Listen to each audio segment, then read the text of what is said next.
பச்சை அம்மன் ஜோதிட நண்பர்களுக்கு அனைவருக்கும் வணக்கம். இன்று நாம் காணவிருக்கும் பதிவு மார்கழி அமாவாசை 30/12/2024 நாளை திங்கட்கிழமை அன்று வருகிறது.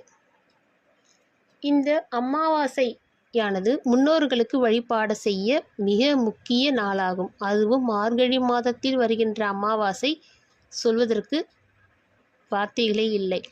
இப்படிப்பட்ட மார்கழி அமாவாசை நன்னாளில் அதிகாலையில் புனித தீர்த்தத்தில் நீராடினால் மிகவும் சிறப்பு. இயலாதவர்கள் வீட்டில் காலை அதிகாலை எழுந்து நீராடிவிட்டு, முக்கியமாக நம்ம தலை குளிக்கணும், நீராடிவிட்டு விளக்கு ஏற்றி முன்னோர் தர்ப்பணம் செய்ய வேண்டும்.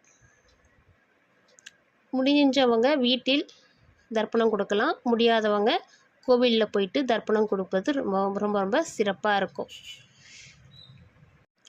இந்த அமாவாசை திதியானது நாளை முழுவதுமே இருக்குது. அதனால் நம்ம நாளைக்கு முழுவதுமே அமாவாசை இருப்பதனால் ரொம்ப சிறப்பாக இருக்கிறது.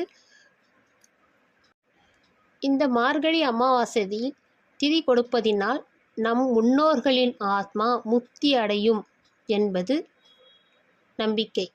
ஆகையால் அனைவரும் நம் முன்னோர்களுக்கு சிறப்பு வழிபாடு செய்து அவர்களின் ஆன்மாக்களை நாம் முக்தியடை செய்ய வேண்டும்.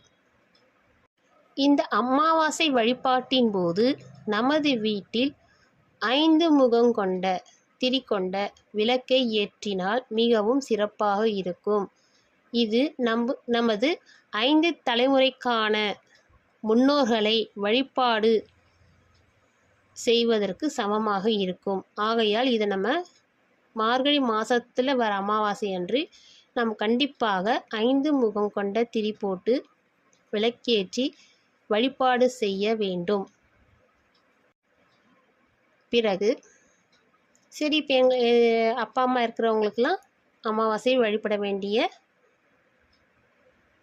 கிடையாது. அவங்க என்ன செய்யலான்னா, இந்த முக்கியமான நன்னாளில் பெரியவர்களுக்கு,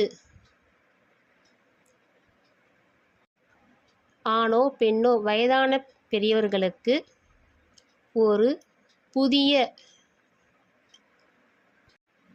ஆடை வாங்கி கொடுத்து அவங்களுக்கு ஒருவேளை உணவு ஆவது கொடுத்து அவர்களிடம் ஆசீர்வாதம் பெற்று வந்தால் மிகவும் சிறப்பு. ஆகவே இந்த விதிமுறைகளை கடைபிடித்து வழிபாடு அனைவரும் செய்ய வேண்டும். நன்றி, வணக்கம். இந்த பதிவை அனைவரும் லைக் செய்யுங்க. அப்போ தான் எல்லாருக்குமே ஷேர் ஆகும். அனைவருக்குமே இந்த பதிவு உபயோகமாக இருக்கும். நன்றி, வணக்கம். உங்கள் ஜோதிடர் கவிதா.